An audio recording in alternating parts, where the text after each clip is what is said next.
The Lord be with you. And with your spirit. Reading from the Holy Gospel according to John. Glory to you, O Lord.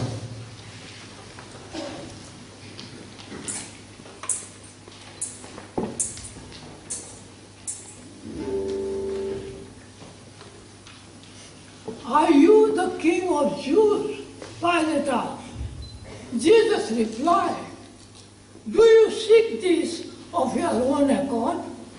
What have others spoken to you about me? Pilate answered, am I a Jew? It is your own people and the chief priests who have handed you over to me. What have you done? Jesus replied, mine is not a kingdom of this world. If my kingdom was of this world, my men would have fought to prevent my being surrendered to the Jews. But my kingdom is not of this kind. So you are king then, said Pilate. It is you who answered Jesus. Yes, I am a king. I was born for this.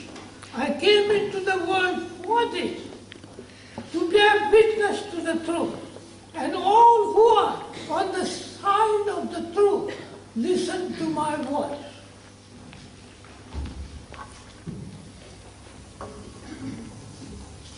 The Gospel of the Lord. Praise to you, Lord Jesus Christ.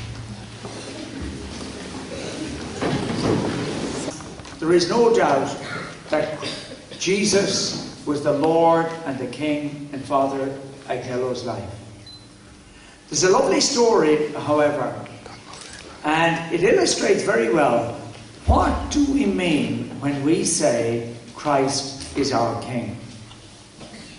And it illustrates the fact that when we say Christ is our King, he's not the kind of ruler or monarch that rules over us, but rather he's the servant king who knows us, who understands us, who walks with us, helps us, and serves us. And the story is supposedly a true story of an American soldier who was on holidays in Sweden. And he was travelling around the capital of Sweden, Stockholm, and he got on a bus. And he sat next to an elderly gentleman. And they started talking about the countries that they come from. And eventually they got around to comparing the two countries, Sweden and the United States. And the American soldier was inclined to be very boastful. He was saying that the United States was the most powerful country in the world. The United States was the richest country in the world, and he also said it's the most democratic country in the world. And he went on to explain that every citizen has a right to vote, and they vote both at the state level and at the national level. And at the national level they vote for a president, they vote for their senators in the Senate, and their representatives in the House of Representatives. And then they can go and visit and see their representative or visit their senators, and they can even write to the president, and they'll always get a return, a response. But the man next to him said nothing for a while, and then he quietly said, yes, we too are a democratic country, and we have a parliament. But he said, we also have a king. And he's a very ordinary person in many ways. He dresses in ordinary clothes, and he drives an ordinary car, and even sometimes he travels around by public transport. And he says he tries to lead by example and by inspiration. He visits schools, especially for schools with children for special needs. He visits hospices for the dying, hospitals where people are suffering and struggling. And he visits institutions and organizations that try to help others, especially the homeless. And he repeated again, he tries to lead not by legislation, but by inspiration and example.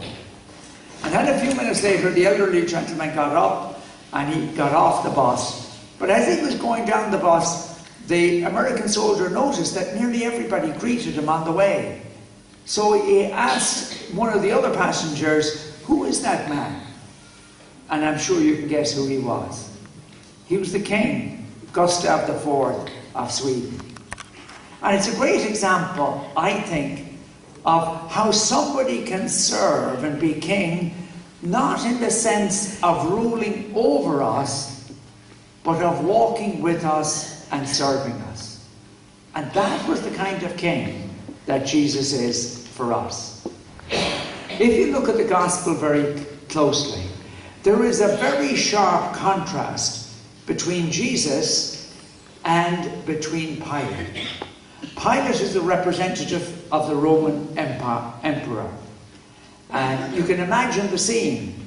Pilate is very well dressed. He's well armed. He has his guards around him, probably sitting on a throne, probably with some sort of crown on his head. But if you imagine what Jesus was like in that scene of the trial, he would have been very different. Certainly not well dressed, because he had been scourged at the pillar. He certainly was not armed. He had no armed guards around him. He had no crown except for the crown of thorns. So the picture that John paints for us is a sharp contrast between Jesus and Pilate. But if we look at the conversation very carefully, and it's from the interrogation that Pilate gives to Jesus during the trial, we see something quite unique. It's not Pilate who is in control of the conversation, it is Jesus. Every time Pilate asks a question, Jesus responds with a much deeper question. It is not Pilate who is interrogating Jesus, it is the other way around in the passage in the Gospel. It is Jesus who is questioning Pilate. It is Jesus who has the real power, Jesus who has the real influence. And I think there's a lovely message in that for us. And the message also brings a challenge with it.